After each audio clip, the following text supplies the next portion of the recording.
Bien, en esta segunda parte lo que vamos a ver precisamente es la congestión nasal.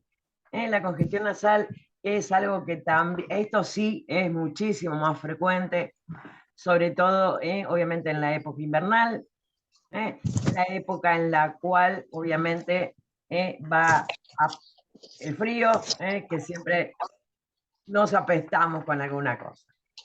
Vamos a compartir ahora el material. Voy a apagar un ratito la cámara así puedo compartir tranquila. Este es el material que después también vamos a tener en el aula. Se llama de la congestión nasal. Y acá tenemos un dibujito que precisamente nos va a ayudar a entender muy bien qué es esto de la congestión nasal. En nuestra nariz hay unas estructuras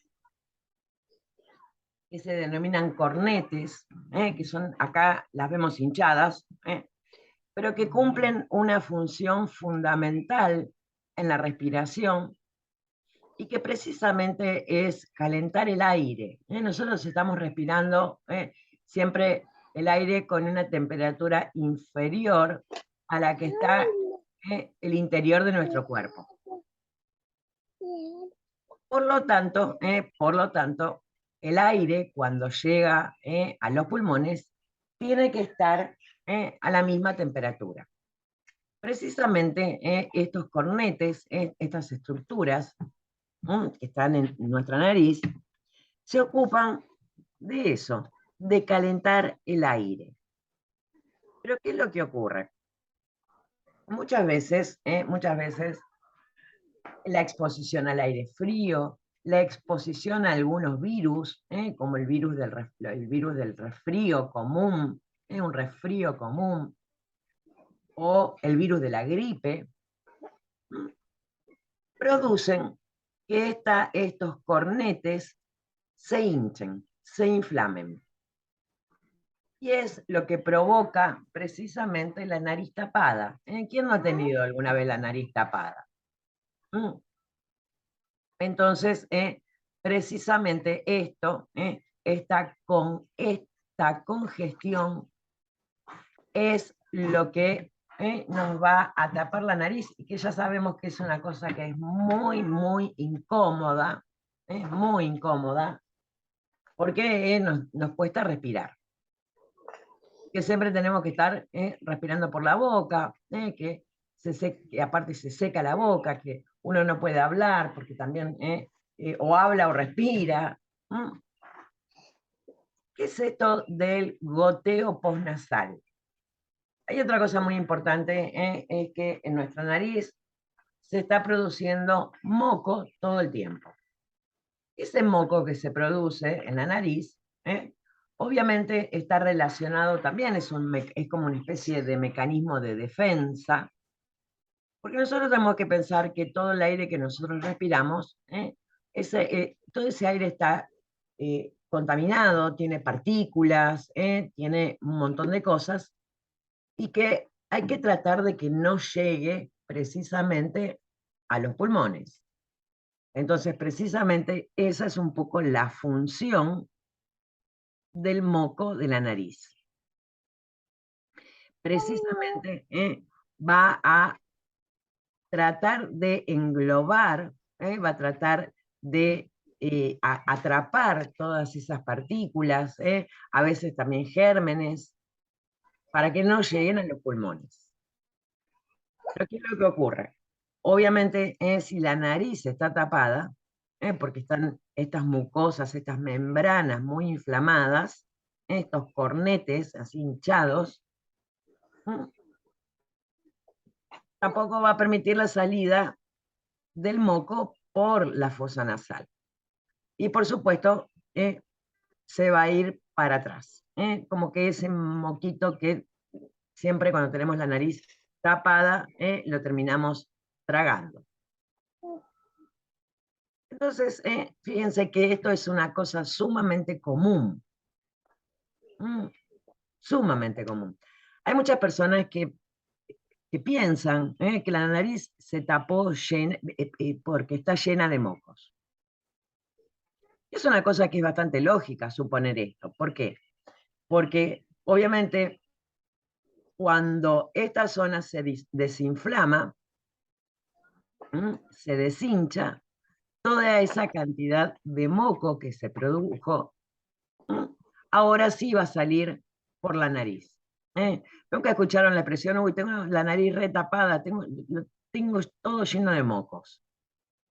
Pero en realidad no, no es moco, sino que son precisamente esos cornetes que están inflamados, que están hinchados. Es más, la próxima vez que se les tape la nariz, eh, fíjense, hagan así, levanten la nariz, mírense la nariz al espejo, con la linternita, porque si no, no se ve nada, y van a ver que precisamente lo que está tapando la fosa nasal va a ser precisamente, es más, lo van a ver como una carnecita rosadita. Bien, entonces, volvamos al por qué puede ocurrir la congestión. Para toda la gente, para toda la gente, la gran mayoría de las veces va a ocurrir por un resfrío común o por gripe.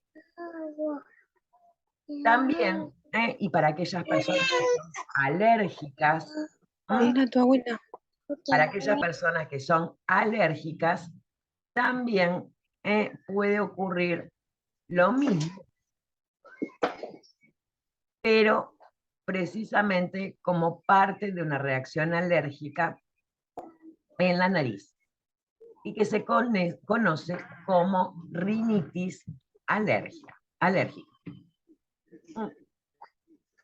En realidad, la palabra rinitis, rino, nariz, itis, inflamación, es porque está inflamada esta zona. Y obviamente la etiología puede ser por un virus, que el virus más frecuente es el virus del resfrío, pero también puede ser producido por el virus de la gripe. Y ahora vamos a ver la pequeña diferencia. ¿Qué diferencia hay entre el virus de la gripe y el virus del resfrío común? Pero también puede ser producida por una alergia, y también puede ser producida por algunos medicamentos. Bien, con respecto al resfrío común y la gripe, porque también es muy común escuchar una gripe reengripada, cuando en realidad lo que uno tiene es un resfrío común y corriente. ¿Cuál es la diferencia? Bueno, precisamente el virus, porque son enfermedades virales, que van a provocar precisamente el resfrío o la gripe. En el resfrío, obviamente, el virus que provoca el resfrío común suele ser un virus que se conoce, que se llama rinovirus, en el cual, y antes de que se le ocurriera mutar y volverse así tan agresivo y molesto, el coronavirus también provocaba un resfrío común, un poquito de malestar, precisamente congestión nasal, la típica secreción acuosa en la nariz. En cambio, la gripe, que ya es un virus un poquito más agresivo, también va a provocar congestión nasal, también va a provocar en la misma secreción acuosa, pero en la gripe se va a sumar también un cuadro febril, y a veces un cuadro febril bastante importante.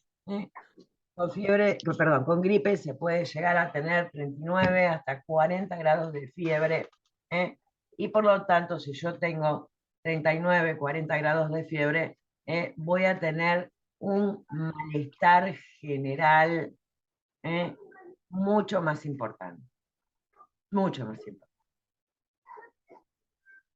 ¿Por qué es tan importante la vacuna de la gripe en forma anual? Si nosotros, seguramente las que son mamás, saben muy bien que a los chicos le ponemos la vacuna una vez, dos veces, tres veces, alguna, dependiendo si requiere o no requiere de refuerzo, y ya está.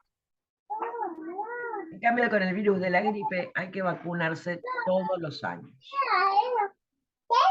El virus de la gripe, el virus de la gripe, mm, es un virus sumamente inteligente. Sumamente inteligente. Cambia, perdón, no sé quién tiene el micro prendido, que se filtra el sonido ambiente por ahí. Les pido porfi que apaguen los micros. Gracias.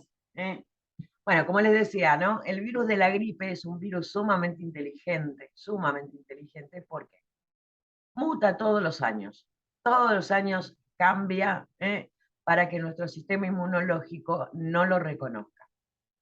Y para poder precisamente enfermarnos. No es que busca enfermarnos en realidad, el virus. El virus de la gripe, como como todos los virus, necesitan parasitar células, necesita parasitar células para poder utilizar la maquinaria de la célula para multiplicarse, ¿eh? Para precisamente generar virus hijos, porque solo no lo puede hacer. ¿Qué es lo que pasa? Si nuestro sistema inmunológico ya lo reconoce, como que es algo que es patógeno y que nos va a provocar una enfermedad, no lo deja entrar. Entonces, como les decía antes, el virus de la gripe es un virus tan inteligente, que muta todos los años precisamente para poder seguir sobreviviendo. Y algunas mutaciones son mucho más peligrosas, que otras. Ahora, vieron que ahora volvió a aparecer la gripe A. En su momento la gripe A también había sido bastante problemático.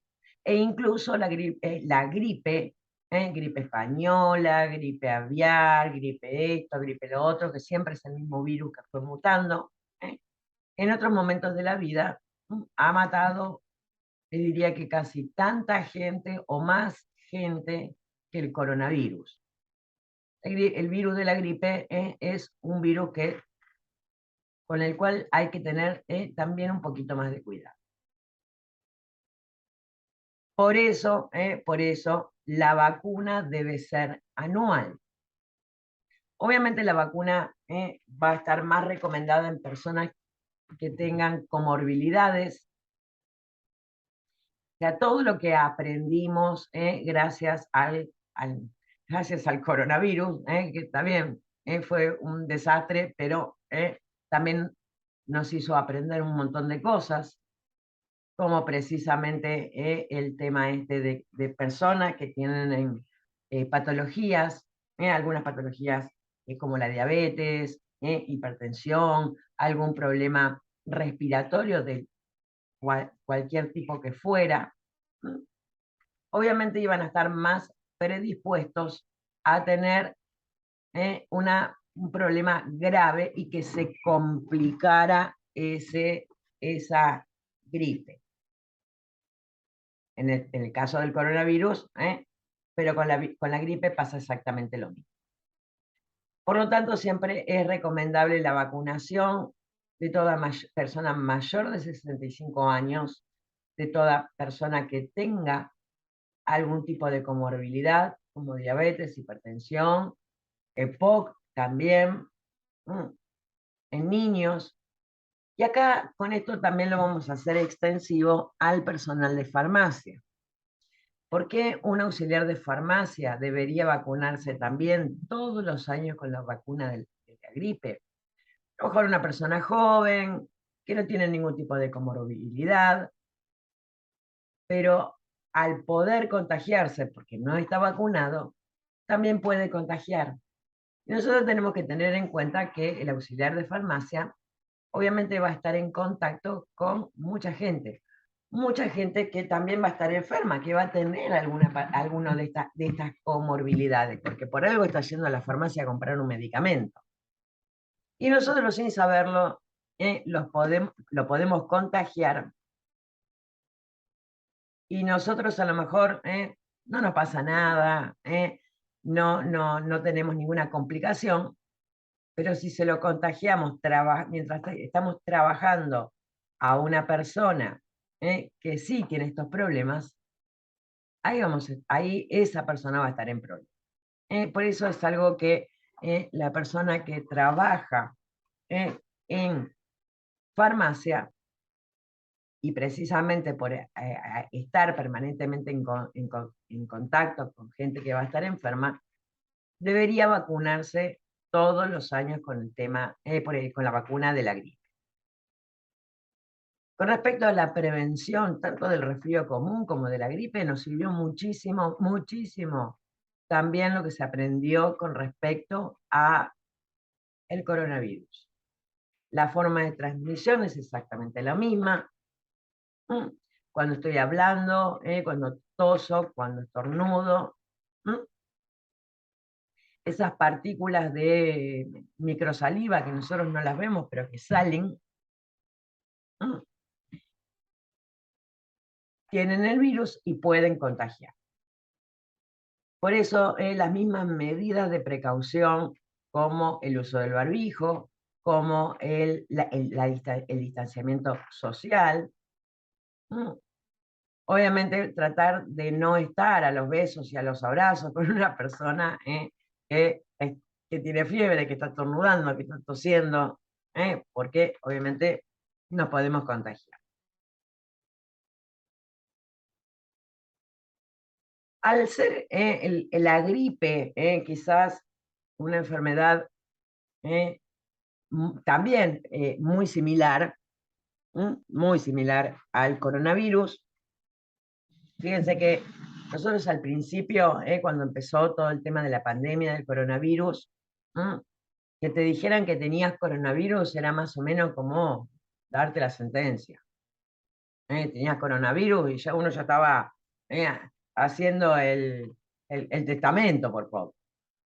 Hoy ya no tanto, aunque sigue muriendo gente por coronavirus.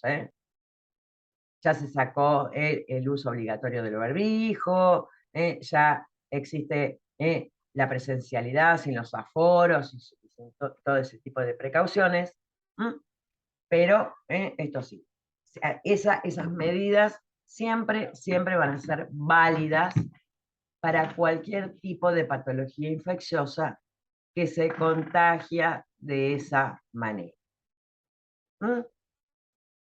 Importante tenerlo en cuenta. Importante tenerlo en cuenta. Ahora, ¿por qué estas patologías ocurren más en invierno que en verano? Verano hace calor, nuestro sistema respiratorio es como que está más activo, está o sea, menos frenado por el frío. Y la típica, ¿qué hacemos? Abrimos todas las ventanas porque hace calor. Abrimos las ventanas, siempre hay una buena circulación de aire. Entonces, ese aire que quizás alguien estuvo tosiendo o que alguien estuvo estornudando, la renovación permanente del aire hace que se disuelva. Invierno, hace frío, estamos todos ahí muertos de frío, cerramos todas las ventanas y todo queda suspendido ahí en ese aire. Obviamente, pleno verano, tengo todas las ventanas cerradas porque tengo el aire acondicionado prendido. Va a pasar lo mismo que en el invierno, porque tengo todas las ventanas cerradas. Por eso también una muy buena medida preventiva es precisamente la ventilación. Bienvenido, Facundo, pudiste entrar. Buenísimo. Bien. Esto de la congestión nasal, ya habíamos visto que podía ser por un virus.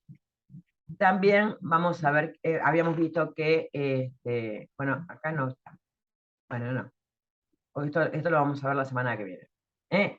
También puede estar producido por una alergia. ¿eh? La diferencia que va a haber en entre la congestión que me produjo precisamente un virus o la congestión que se produjo por una reacción alérgica es que, primero que nada, la reacción alérgica, aparte de la congestión, de esa nariz tapada, va a estar siempre acompañada con estornudos. Y estornudos, pero no, achú, achú, no, es estornudos en salva. ¿Qué quiere decir esto de estornudos en salva? 15, 20 estornudos uno detrás del otro. En cambio, en un resfrío común, obviamente que también va a haber estornudos, pero muchísimo menos cantidad. En un resfrío común también, seguramente alguno de los que convive en casa también va a tener más o menos la misma sintomatología.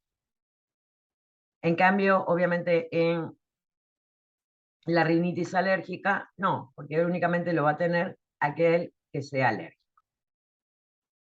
Y con respecto, ¿se acuerdan que también habíamos visto que la rinitis también se podía provocar por algunos medicamentos? Obviamente, si no tomo más ese medicamento, esa rinitis va a desaparecer. Lamentablemente, los fármacos que suelen provocar esta rinitis medicamentosa, o sea, esa nariz con los cornetes hinchados, la nariz tapada y que cuesta respirar, hay muchos fármacos que se utilizan para el tratamiento de la hipertensión arterial, y acá ya no se los puedo retirar.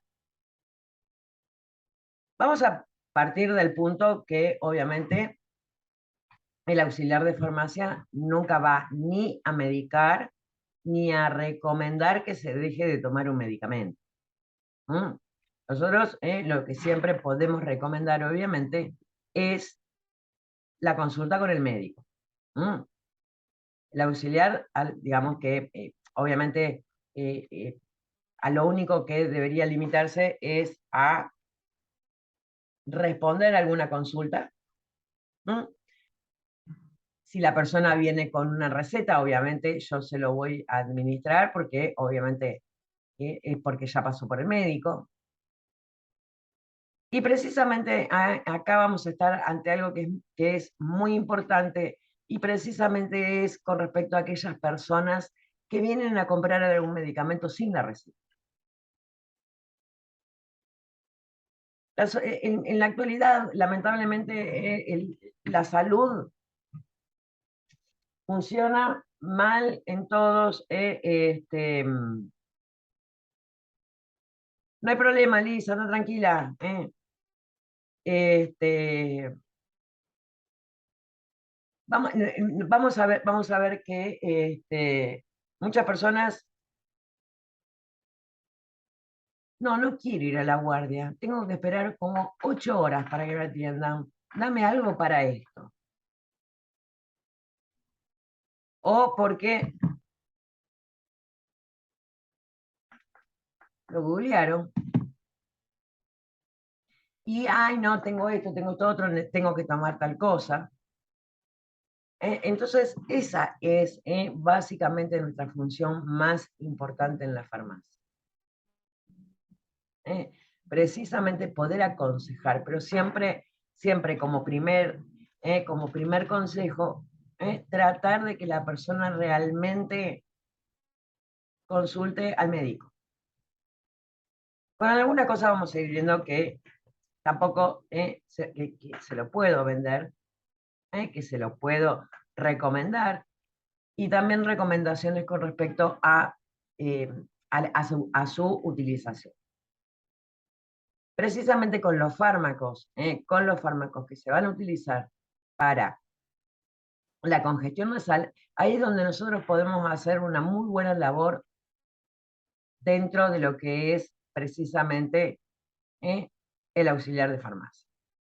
Primero y principal, como les decía recién, había algunos fármacos que provocaban que podían provocar la rinitis medicamentosa, fármacos que se utilizan para el tratamiento de la hipertensión, que obviamente no le puedo decir que lo deje de tomar. Otro fármaco que también suele provocar rinitis medicamentosa son los anticonceptivos orales, que tampoco le puedo recomendar que lo deje de tomar. Sí le puedo recomendar que que consulte con su ginecólogo para si se puede cambiar o no. Y otro de los fármacos que también provoca rinitis medicamentosa precisamente son las famosas gotitas para la nariz. Las famosas gotitas para la nariz que obviamente cuando se retiran, cuando se dejan de utilizar, provoca lo que se conoce como congestión de rebote. Dejé usar y ahora se me topó de nuevo la nariz, ahora me tengo que volver a aplicar. Entonces obviamente va a llegar un momento en el cual yo no sé si la congestión, si esa nariz tapada la tengo porque sigue persistiendo todavía el motivo por el cual se me tapaba la nariz, o sea, si sigue siendo por el virus, si sigue siendo por la reacción alérgica o precisamente por el medicamento.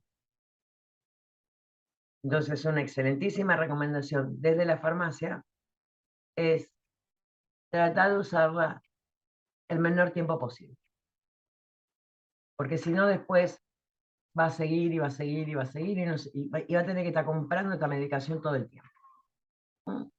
Igual de todas maneras, ya la semana que viene, precisamente cuando veamos precisamente toda la parte farmacológica, lo vamos a volver a recordar. Bien, que aparte también le vamos a agregar los otros. Por último, y para cerrar todos los temas de hoy, que también es algo sumamente frecuente, y que también es un síntoma que va a acompañar a mucha patología respiratoria, es la tos. La tos. Que la tos puede ser producto precisamente de una infección, ya sea viral o sea bacteriana. También va a ser producida por irritación. También puede ser producida por el tabaco, no solamente el humo del tabaco, sino que también a la persona, al fumador pasivo. Y vamos a ver que, cuando estamos hablando de tos, podemos hablar de dos tipos de tos diferentes. La tos seca o irritativa, en la cual es que pica, pica, pica, y toso, toso, toso. O también la tos productiva, o sea, aquella que va a acompañarse de expectoración, famoso catarro. Pero vamos a ver que en este caso la tos seca, sí quizás debe tratarse, porque es una tos muy molesta, aunque siempre lo ideal es tratar el motivo por el cual se produjo la tos, antes que frenar la tos. En cambio, la tos productiva con expectoración, esa es preferible no tratarla. Y ustedes van a decir, pero profe, hay 10.500.000 jarabes para la tos. De hecho, época invernal, uno entra a una farmacia y lo primero que ve en todas las estanterías es jarabes para la tos de Toti, de toda marca y de lo que fuera. Bien, ¿en qué caso tratar la tos? Cuando la tos ya me impida el desarrollo de la vida normal. Cuando por la tos no pueda descansar, cuando por la tos no pueda cumplir con mis tareas, cuando la tos ya toso tanto que hasta me duele la panza. Ahí sí debe tratarse la tos. Después, obviamente, vamos a ver que los medicamentos que se utilizan para el tratamiento de la tos seca no van a ser los mismos que los que se utilizan para el tratamiento de la tos productiva. Bien, como ven, no el asma, no el EPOC, pero esta segunda parte de la clase de hoy son cosas mucho más frecuentes y que seguramente todos hemos tenido alguna vez. Nariz tapada, algún resfrío común y corriente, y todos hemos tenido. ¿Alguna duda? ¿Algo que quieran conocer más, ampliar un poquito? Ahora sí, pueden abrir los micros y contar y charlar.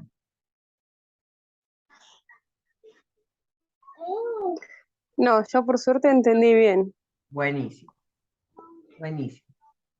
Caro, Vicky, Lili, Vani, ¿alguna duda? No, por ahora no me queda ninguna duda. Bueno, Profe, sí, porque estas son cosas que seguramente a todos nos han pasado y conocemos más o menos qué es lo Sí. que... Bien. Este pequeño apuntecito va a estar junto con el de tos, el de POC, el de asma, de las 4 cosas que hablamos hoy, obviamente va a estar todo subido al al aula. Obviamente, por cada uno de los temas también va a figurar el tratamiento. Acá los medicamentos van a estar separados un poco por tema. Obviamente, los invito ahora que tenemos un compañero varón también, así que los invito a que lo puedan leer. Dale, Vani, sí, sí, sí, sí. Para que los puedan leer. La parte farmacológica, si la leen y por ahí no entendieron algún término o algo, no se preocupen porque la semana que viene obviamente lo vamos a ver en forma mucho más específica, ya volcándonos más a la farmacología. Bien, si no hay dudas, si no hay nada que quieran agregar, nos despedimos hasta la semana que viene. Que tengan una muy linda Chao, semana. profe. Chao. Adiós. chao, profe.